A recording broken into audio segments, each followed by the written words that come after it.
ouvrir avec vous dans l'Épître aux Colossiens. Alors, je vais chercher ma Bible pendant que nous ouvrons le texte.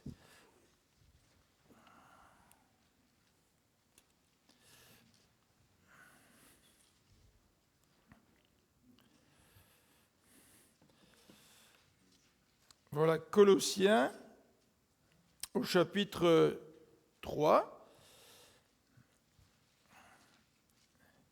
L'Épître aux Colossiens est très connue pour plusieurs raisons. Une des raisons, c'est que l'Épître aux Colossiens nous présente la prééminence de Jésus-Christ, en particulier le chapitre 1er. Mais par la suite, l'apôtre Paul va nous amener aux conséquences de tout cela. Si Christ doit être le premier, et si Christ a agi dans notre vie, si Christ a transformé notre vie, eh bien maintenant, nous sommes appelés à démontrer cette nouvelle nature qu'il nous a donnée. Christ nous a changés. L'apôtre Paul nous dit cela, hein. Nous sommes une nouvelle créature en Jésus-Christ. Donc l'apôtre Paul va bâtir sur cela pour décrire au chapitre 3 ce que c'est que cette nouvelle vie dans le Seigneur.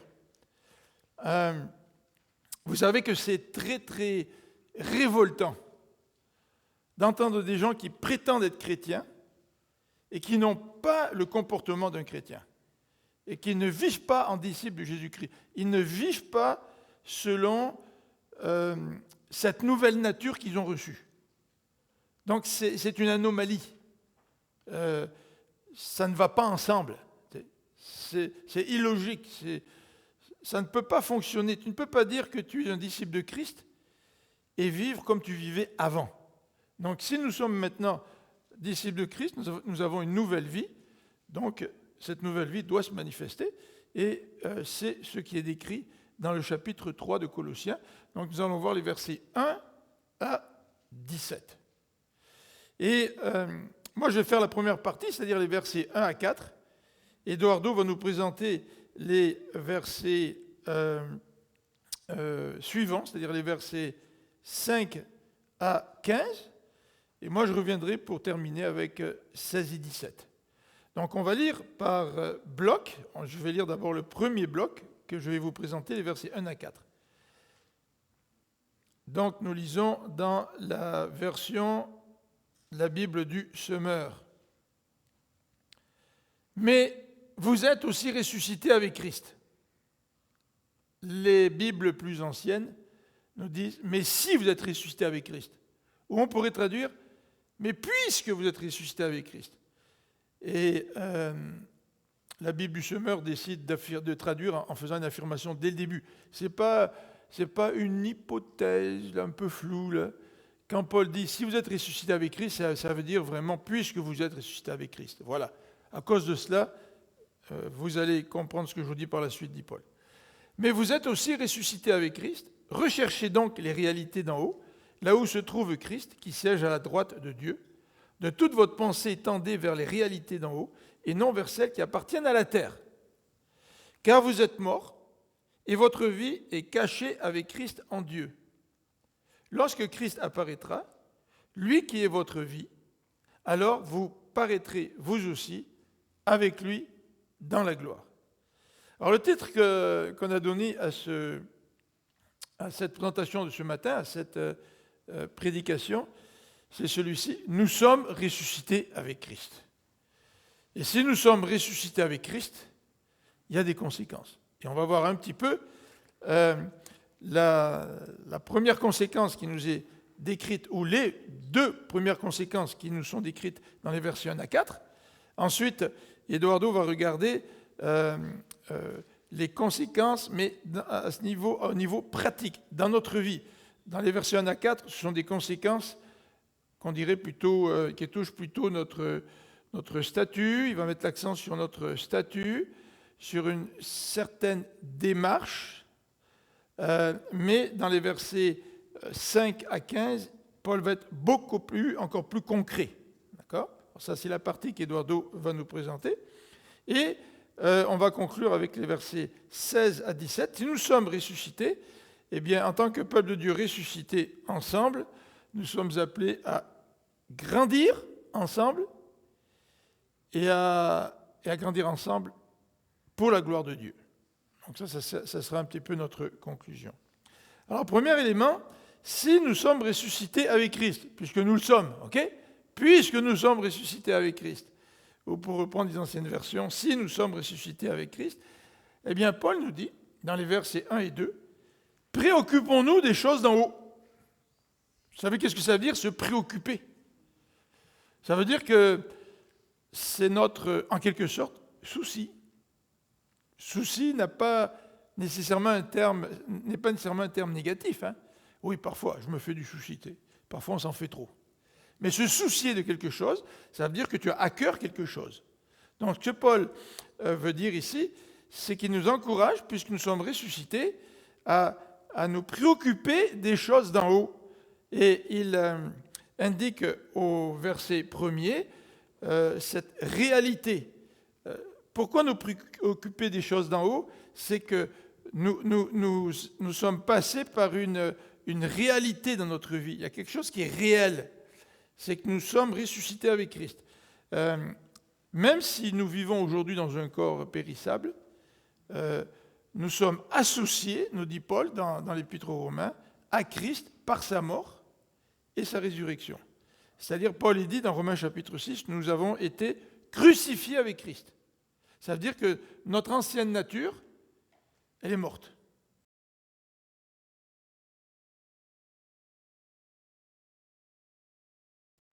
C'est le symbole du baptême.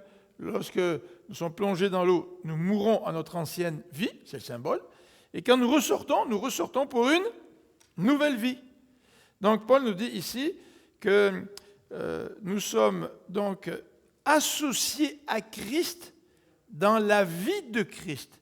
Donc nous sommes associés dans sa résurrection. Et il nous dit dans ce verset 1, il nous encourage en employant deux verbes, à chercher ou à rechercher. Et le deuxième verbe, c'est à s'attacher au verset 2, ou à tendre vers les réalités d'en haut. Alors ça dépend un petit peu des versions auxquelles nous sommes habitués, mais l'idée est la même. C'est que l'apôtre Paul utilise deux verbes, soit chercher ou rechercher, ou soit attacher ou s'attacher ou tendre. Hein. Et en utilisant ces impératifs, l'apôtre Paul nous appelle à l'action. C'est-à-dire, la relation avec Christ, ce n'est pas quelque chose de passif. C'est quand on est amoureux de quelqu'un. Alors on dit, en bon québécois, là je suis sûr qu'Eduardo ne va pas comprendre l'expression. Hein, on dit en québécois, Eduardo, qu'on a les yeux dans la graisse de bine. À la prochaine rencontre qu'on a avec Eduardo, il va falloir lui expliquer ce que ça veut dire. Mais on dirait que quand on est amoureux fou, là, ça va tout seul. Hein? On s'aime, on n'a rien à faire, on s'aime, ça vient, là, les sentiments, les émotions sont là. Mais en réalité, quand nous commençons notre vie commune, nous réalisons que l'amour, ce n'est pas juste quelque chose qui vient tout seul. L'amour, ça se travaille. L'amour, ça se manifeste en action. Pour aimer, il faut poser des gestes. Et c'est en cela qu'on construit notre amour, on solidifie notre amour. Et l'apôtre Paul nous emploie deux verbes d'action pour nous montrer, écoute là, dans votre relation avec le Seigneur, je m'attends à ce que vous soyez proactifs. C'est-à-dire, ne vous laissez pas pousser par les vagues, les circonstances, les situations, mais cherchez les choses d'en haut. Préoccupez-vous des choses d'en haut. Que vous puissiez penser aux choses d'en haut. D'ailleurs, l'expression qu'il utilise au verset 2, de toute votre pensée. C'est difficile de contrôler les pensées, hein? Surtout quand les émotions nous assaillent. Et puis là, on se laisse aller. Mais l'apôtre Paul fait appel aussi à notre pensée. Quand il dit « Vous aimerez votre Dieu de tout votre cœur », mais il dit « de toute votre force, de toute votre pensée ». Donc, la pensée, c'est important. C'est important quand on lit la Bible régulièrement de discipliner notre pensée à nous concentrer sur les vérités spirituelles, les choses d'en haut, sur la personne de Christ, l'œuvre de Dieu. Et quand les difficultés vont arriver, si nous avons déjà habitué notre pensée, si nous l'avons déjà disciplinée, nous allons continuer à penser au Seigneur. Vous savez, quand on s'est fiancés, Marie-France et moi, on était à l'école biblique et on a décidé qu'elle allait revenir au Québec le 19 janvier 1978 pour préparer le mariage et préparer mon immigration. Hein.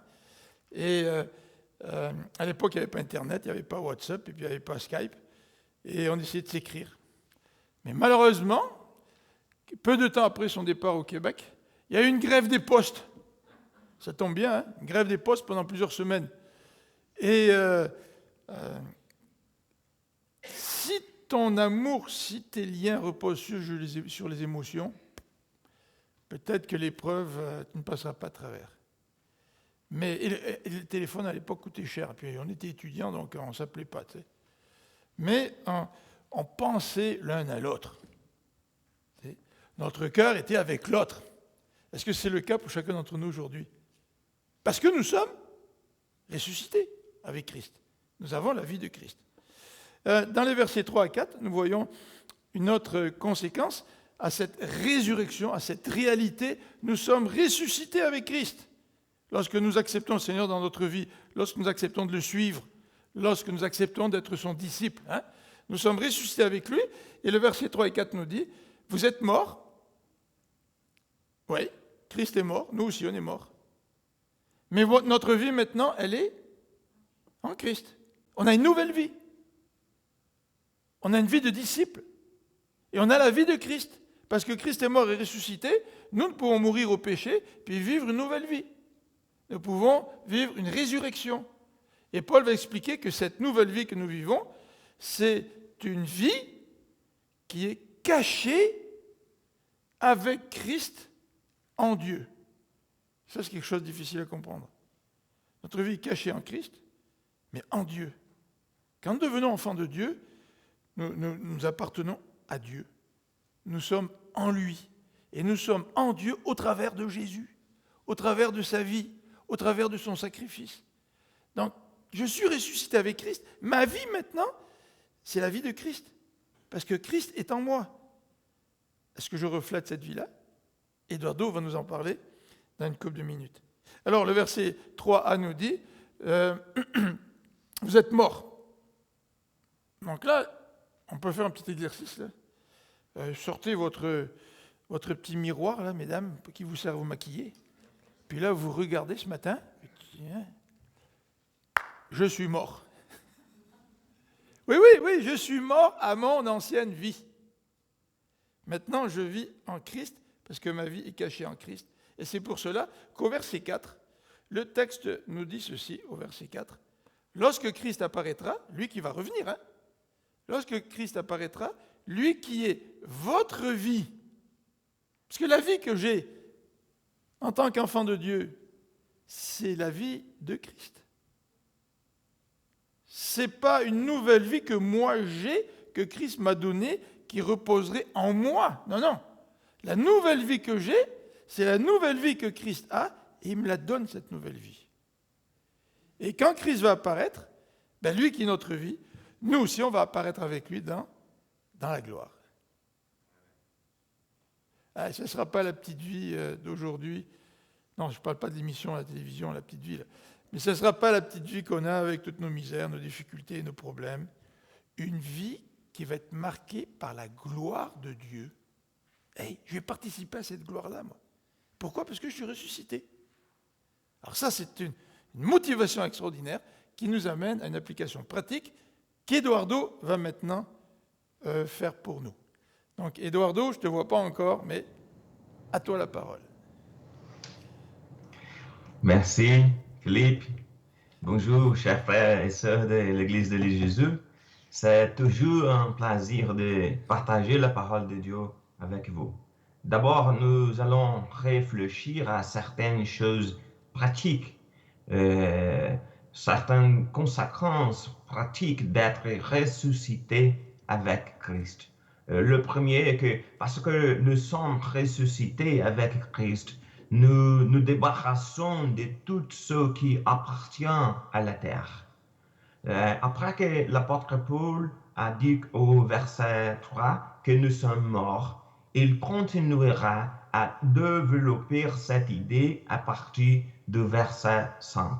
Verset 5.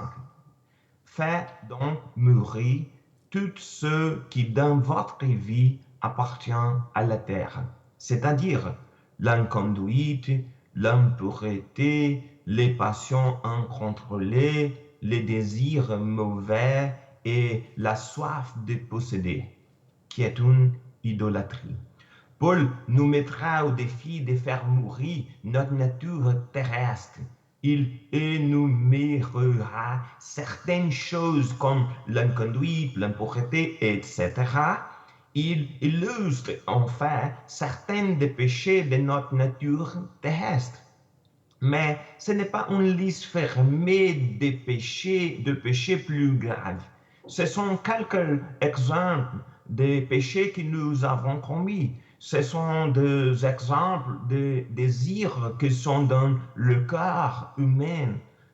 L'intention du texte n'est pas de faire une liste fermée, mais de nous mettre au défi d'abandonner toutes les mauvaises pratiques de notre vie qui appartient à la terre. Dans notre vie chrétienne, nous serons souvent confrontés à cette bataille spirituelle entre ce que l'Esprit nous demande de faire et ce que nos désirs charnels nous amènent à faire. Pour cette raison, ils nous mettent au défi de faire mourir notre nature terrestre. Ce n'est pas facile. C'est une bataille permanente. Martin Luther a déclaré à ce sujet, je pensais que le vieil homme était mort dans les eaux du baptême, mais je découvert que le malheureux savait nager. Maintenant, je dois le tuer tous les jours. C'est une lutte, une bataille permanente dans la vie de chaque chrétien. Mais c'est une lutte qui doit être menée. Donc, le texte contenu, verset 6, ce sont de tels comportements qui attirent la colère de Dieu sur ceux qui refusent de lui obéir.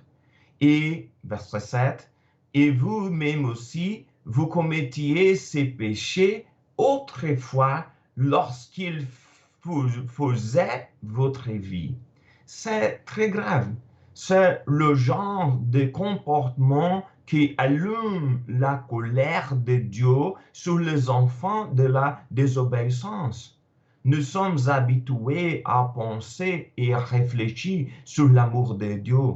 Dieu est amour, c'est vrai, mais Dieu a aussi horreur du péché. Nous ont été pardonnés par le sacrifice de Christ. Cela a apaisé la colère de Dieu sur nous, mais nous ne pouvons pas continuer à vivre comme des enfants de la désobéissance. Ce sont des péchés que nous avons commis lorsque nous n'étions pas enfants de Dieu. Puis, au verset 8, il a dit, mais à présent, débarrassez-vous de tout cela. Verset 8, colère, irritation, méchanceté, insulte ou propos grossiers qui sortiraient de votre bouche. Ne vous mentez pas les uns aux autres, car vous êtes dépouillés de l'homme qui vous étiez autrefois, avec tous ses ajustements. Le texte nous dit que nous devons nous dépouiller, nous débarrasser de tout cela. C'est une liste de choses qui déplaisent à Dieu, colère, irritation, méchanceté, etc. Ce sont des exemples de choses qui déplaisent à Dieu et que, par conséquent, nous ne devons pas faire. Et pourquoi? Parce que nous avons déshabillé le vieil être, nous avons déshabillé le vieille nature terrestre avec ses désirs. Premièrement, le texte disait que nous devons faire mourir notre nature terrestre et maintenant, il dira que nous devons nous débarrasser de tout ce qui déplaît à Dieu, que nous devons nous débarrasser du vieil homme avec ses actes. Ce n'est pas un défi facile. Peut-être que certains des péchés mentionnés dans le texte ne sont pas mes péchés. Peut-être que vous pouvez penser comme moi, oh, je n'ai commis pas le péché de la colère, je ne suis pas une personne méchante, je n'ai pas de langage obscène, mais la vérité est que chacun de nous a ses passions. Nous avons nos désirs humains qui essayaient de nous ramener à agir comme le vieil être. Ce sont nos désirs qui doivent être contrôlés. Il est important toujours de se débarrasser de toutes ces choses qui déplaisent à Dieu. Et comment contrôler nos instincts humains? Comment contrôler cet instinct? Par la nouvelle identité que nous avons en Christ. Le verset 10 a dit, et vous, vous êtes revêtus de l'homme nouveau. Celui-ci se renouvelle pour être l'image de son Créateur, afin de parvenir à la pleine connaissance. Parce que nous sommes ressuscités avec Christ, nous sommes revêtus de l'être nouveau, de l'être fait à l'image de Dieu. Nous avons été dépouillés du vieil être, et nous avons été vêtus du nouvel homme. Et ce nouvel homme se renouvelait pour être l'image de son créateur. Nous avons été créés par Dieu, créés à l'image et à la ressemblance du Créateur. Et c'est très important.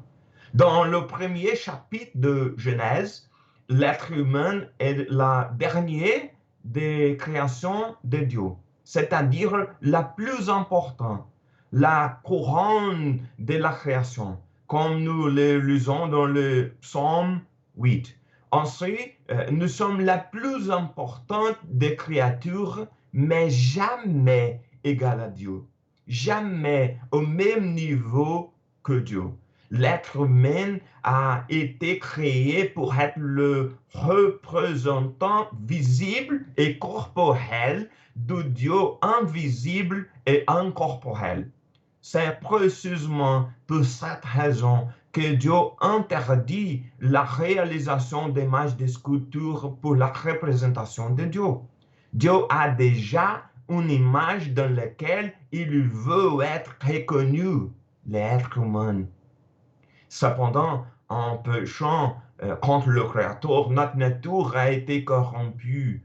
Nous sommes devenus une image corrompue grâce au sacrifice parfait de Christ. Lorsque le Saint-Esprit de Dieu vient habiter en nous, lorsque nous sommes régénérés, nous sommes revêtus du nouvel être et cette image est restaurée.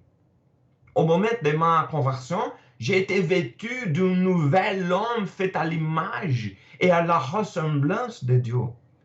Et c'est cette nouvelle identité qui nous donne la force de déshabiller constamment le vieil être.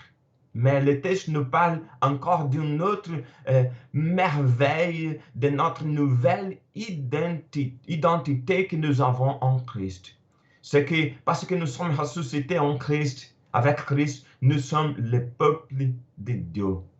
Verset 11, pour ceux que le concerne, il n'y a plus de différence entre juifs et non-juifs, entre circoncis et incirconcis, en étrangers, barbares, esclaves, hommes libres.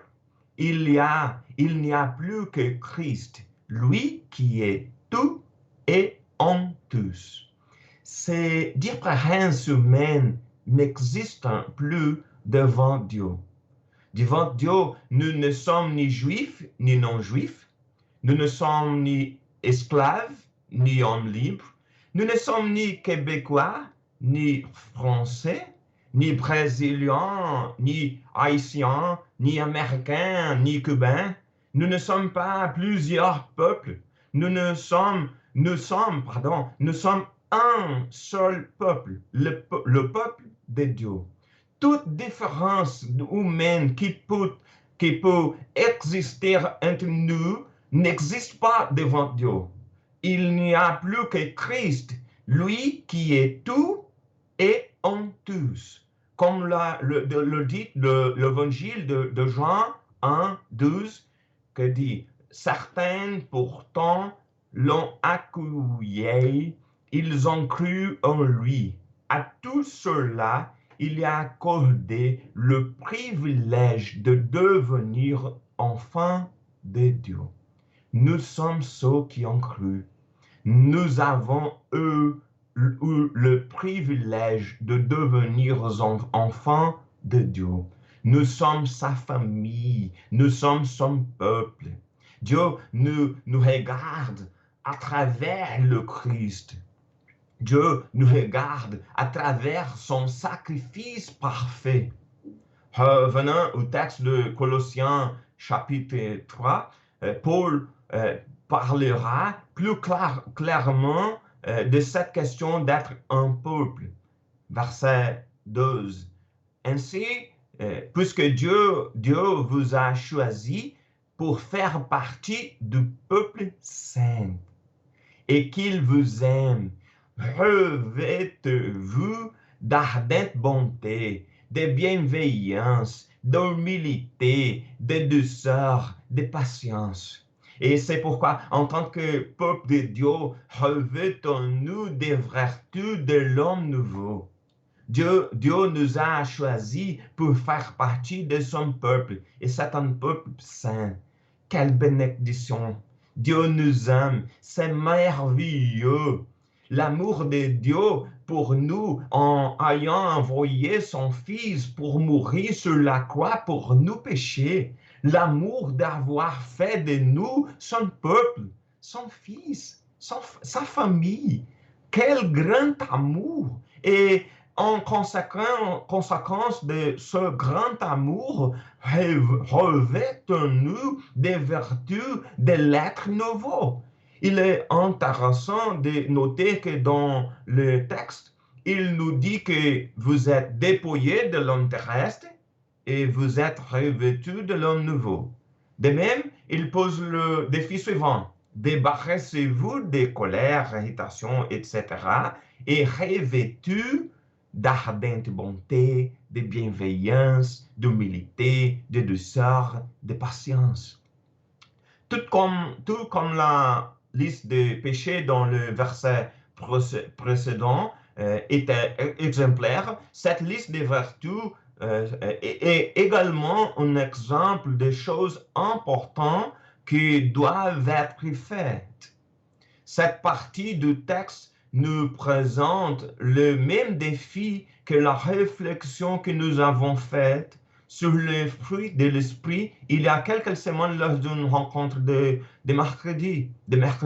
C'est la même question. Ce sont des qualités ou des vertus qui doivent marquer le caractère chrétien comme conséquence de la présence du Saint-Esprit dans la vie du chrétien.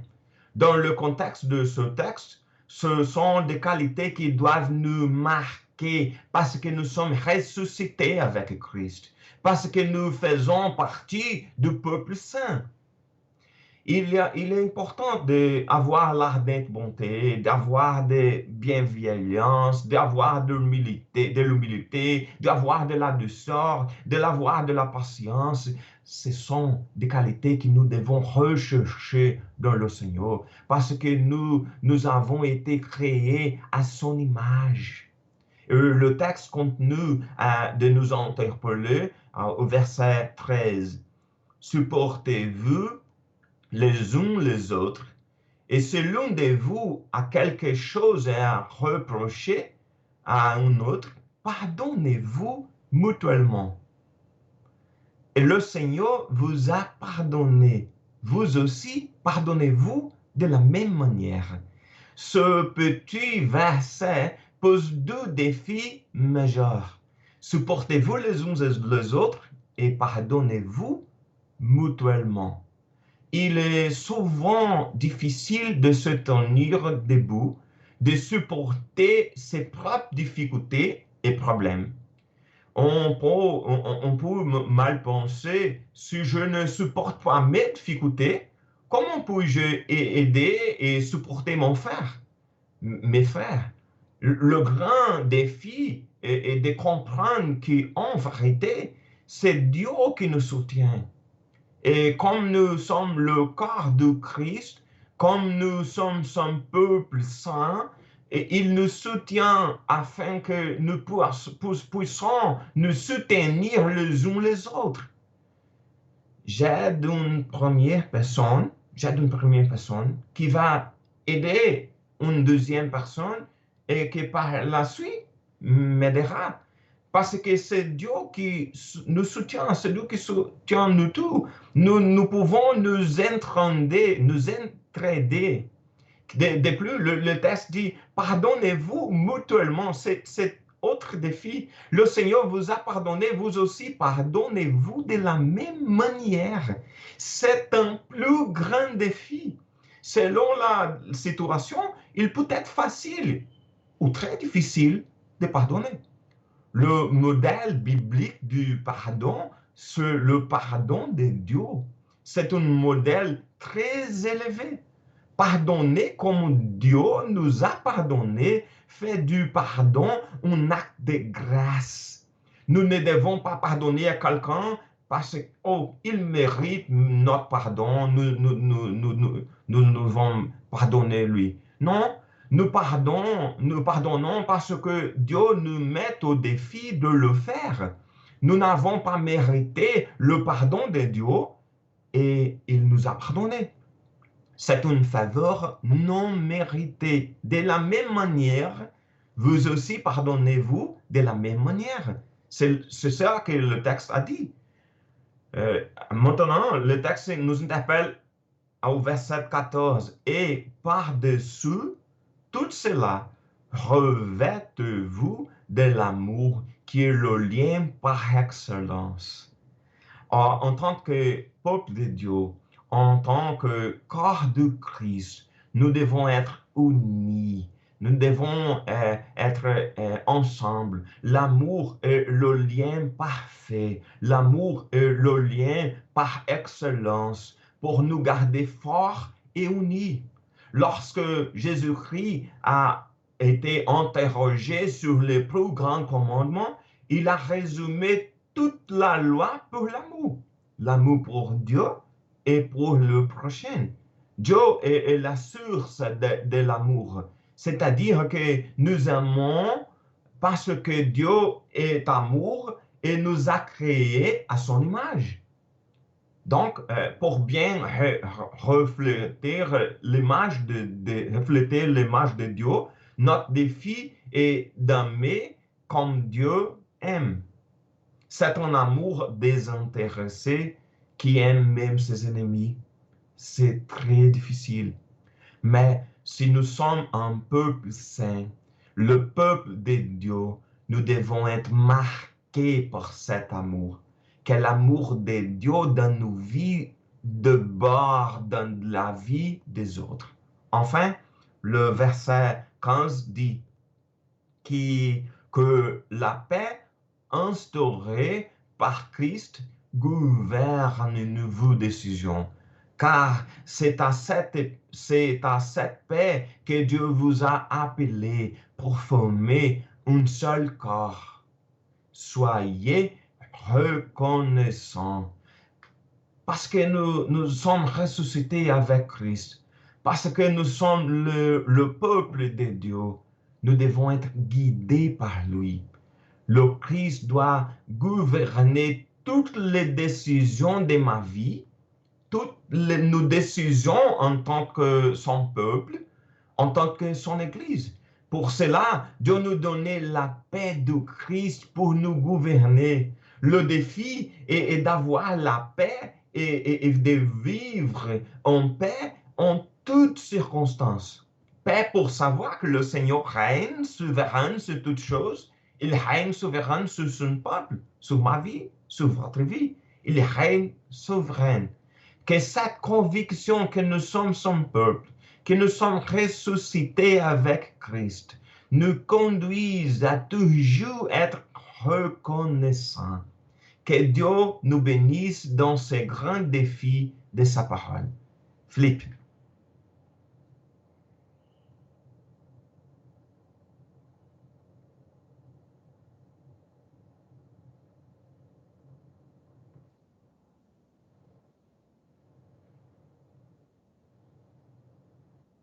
Avec Christ, nous nous débarrassons, et Eduardo nous a donné la liste de ceux que nous nous débarrassons, et nous revêtons quelque chose de nouveau. Et en faisant cela, nous démontrons que nous sommes fils et filles de Dieu. Et nous sommes à l'image de Dieu lorsque nous agissons de cette manière-là. Et bien sûr, loin de nous la pensée de vouloir refléter par notre comportement autre chose que l'image de Dieu. Et c'est là où le bas blesse. Quand nous, en tant que chrétiens, nous reflétons autre chose que cette identité que nous avons dans le Seigneur. Et en écoutant Eduardo, je pensais à une église en particulier qui passe à travers des moments difficiles, il y a des conflits. Et c'est étrange que dans des conflits, notre réaction naturelle n'est pas de dire « Qu'est-ce que je peux faire pour refléter la nature de Dieu dans ce conflit ? Qu'est-ce que je peux faire pour être en paix avec un tel ou une telle ? Qu'est-ce que je peux faire pour me débarrasser de ceux qui ne reflètent pas Dieu ? » C'est étrange que dans des conflits, ce n'est pas ce langage que nous avons. Dans les conflits, nous parlons de l'offense de l'autre. Ah, regarde ce qu'il a fait, puis c'est pas normal, puis c'est blessant. Et puis on alimente nos réactions, comme dit Paul, ou comme a dit peut-être Eduardo, charnelles, terrestres. Nous alimentons nos réactions terrestres par toutes sortes d'argumentations et en mettant l'emphase sur l'attitude de l'autre.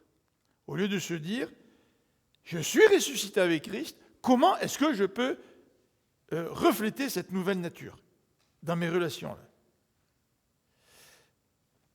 Dans les versets 16 et 17, nous voyons que nous sommes le peuple de Dieu et que si nous sommes le peuple de Dieu et si nous sommes ressuscités avec Christ, nous allons grandir ensemble.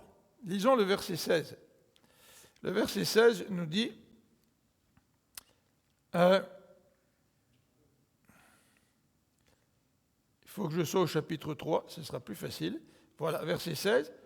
Que la parole de Christ réside au milieu de vous dans toute sa sagesse, qu'elle vous inspire une pleine sagesse pour vous instruire et vous avertir les uns les autres, ou pour chanter à Dieu de tout votre cœur des psaumes, des hymnes et des cantiques inspirés par l'Esprit, afin d'exprimer votre reconnaissance à Dieu. Donc, en tant que peuple de Dieu ressuscité avec Christ, nous grandissons ensemble. Il faut que cette parole de Dieu réside où ? Au milieu de nous. Ce n'est pas juste que la parole de Dieu réside en chacun de vous.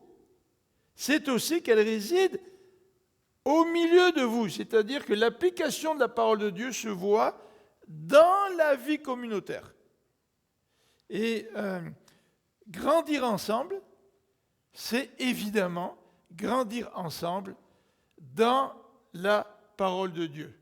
Que nous puissions mieux connaître cette parole et mieux l'appliquer ensemble. Nous ne pouvons pas appliquer l'enseignement du Christ et vivre dans toutes sortes de désordres. des ordres personnels, des ordres communautaires aussi. Ça n'a pas de sens.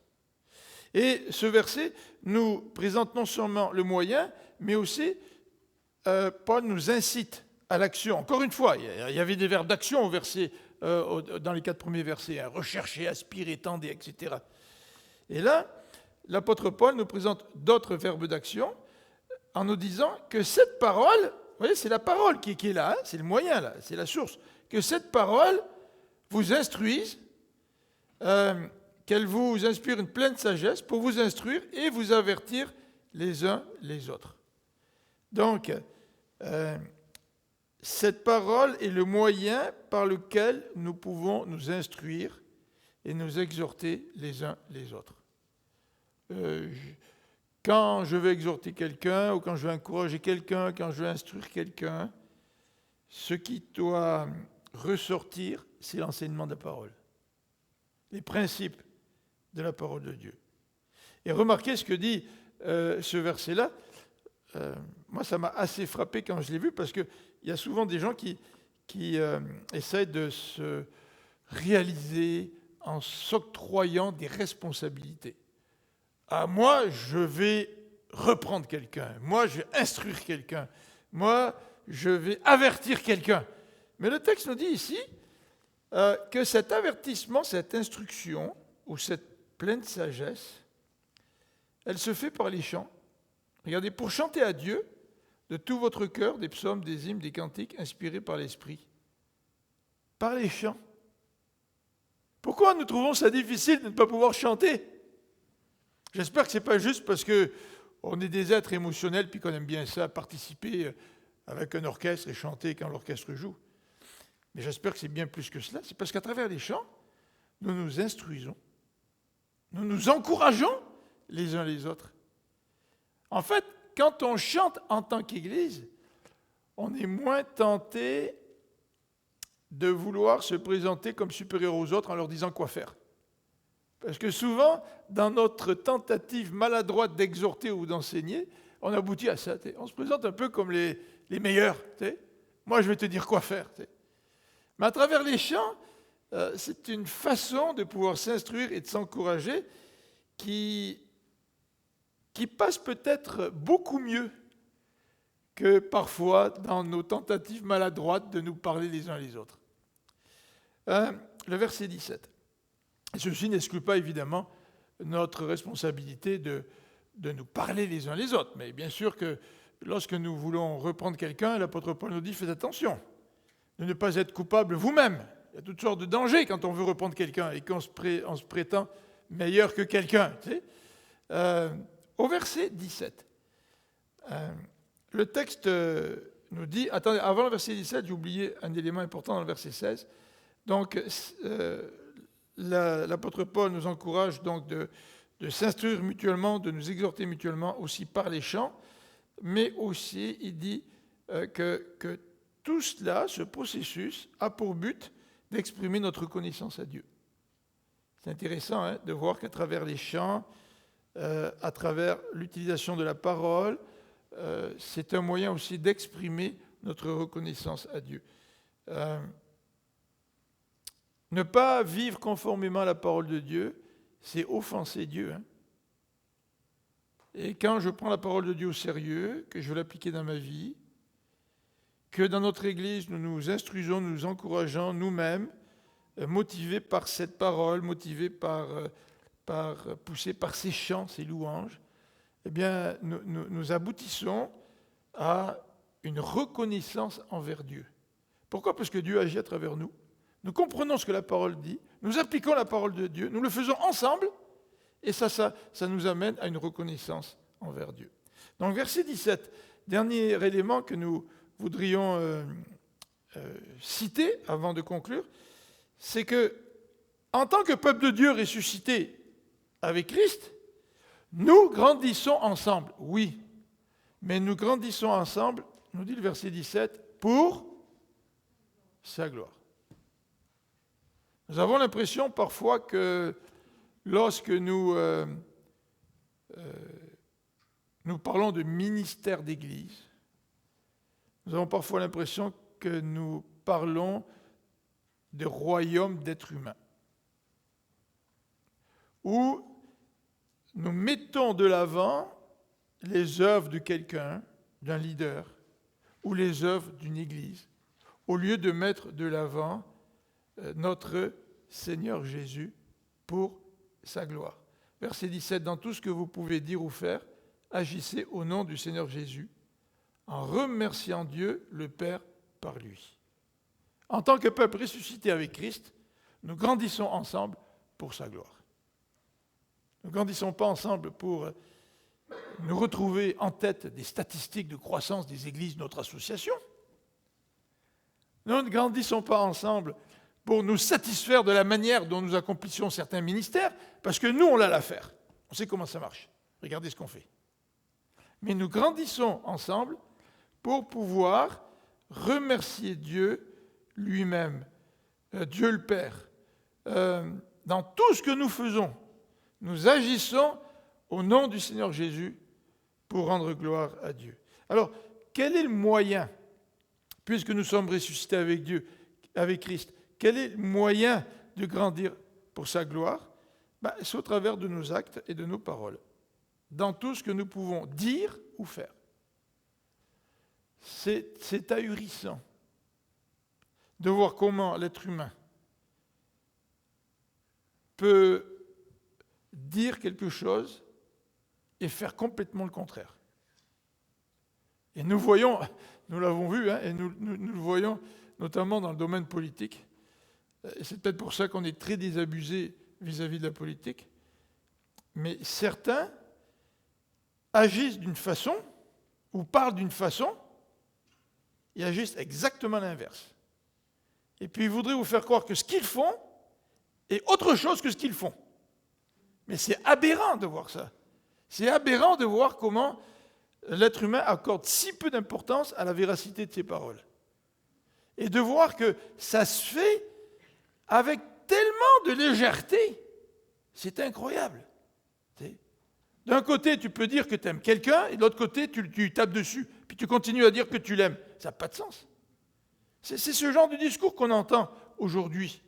Et l'apôtre Paul nous dit, si tu es ressuscité avec Christ, tu vas grandir communautairement, bien sûr, mais tu vas grandir pour la gloire de Dieu, mais en faisant cela, tu vas refléter le Seigneur dans tes actes et dans tes paroles. Que le Seigneur nous permette d'être cohérents avec ce que nous disons et ce que nous faisons. Et le texte nous dit au verset 17, toujours au nom du Seigneur Jésus. Parce que nous sommes ses représentants. Et quand je parle, les gens autour de moi devraient voir Christ dans mes paroles. Quand je pose des gestes, les gens autour de moi devraient voir Christ dans mes gestes. Parce que je parle et j'agis en tant que représentant du Christ. Et c'est comme ça que nous pouvons grandir ensemble. Et la fin du verset parle encore de reconnaissance, comme dans le verset 16, en remerciant Dieu, le Père, en rendant grâce à Dieu le Père, en ayant un esprit de reconnaissance, parce que le Père nous a ressuscités avec le Christ. Nous allons fêter Pâques, on anticipe un peu par ce sujet qu'on a traité aujourd'hui. Mais Pâques, c'est la résurrection. Pâques, c'est le message de la résurrection pour chacun d'entre nous. Nous allons ressusciter avec Christ, oui, notre corps va ressusciter quand le Christ va revenir. Mais nous sommes déjà ressuscités parce que nous sommes morts à notre ancienne vie et nous vivons maintenant une nouvelle vie. Est-ce que cela provoque dans notre cœur des actions de reconnaissance envers Dieu? Est-ce que nous sommes reconnaissants de cela? Prions ensemble. Seigneur, merci parce que nous avons une nouvelle identité dans le Seigneur. Pardon parce que bien souvent nous ne la reflétons pas assez.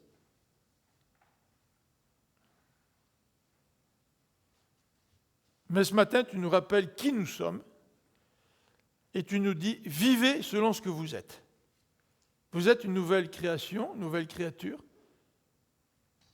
Bien, montrez-le par vos actes, par vos paroles. Et Seigneur, aide-nous à être reconnaissants de cette nouvelle nature que tu nous as donnée. Aide-nous à être reconnaissants d'être ressuscités avec le Christ. Aide-nous à être reconnaissants d'être ce peuple de Dieu, de faire partie de ce peuple de Dieu. Et Seigneur, permets-nous de le démontrer par nos actes et nos paroles. Seigneur, nous ne voulons pas ressembler à des disciples. Nous ne voulons pas être un pseudo-disciple, mais nous voulons être de véritables disciples. Nous ne voulons pas être une pâle imitation d'un disciple, mais nous voulons être un produit original. Donc Seigneur, par ton esprit, merci parce que tu nous donnes tout ce qu'il faut pour pouvoir vivre selon cette nouvelle nature que tu nous as donnée en Jésus-Christ. Donc Seigneur, merci. Merci de tout cœur pour cette nouvelle vie que tu nous donnes en Jésus. Amen. Ça me fait plaisir de vous voir un peu plus nombreux que d'habitude. Eduardo n'a peut-être pas eu la chance de vous voir devant lui. Moi, je vous vois, c'est le fun.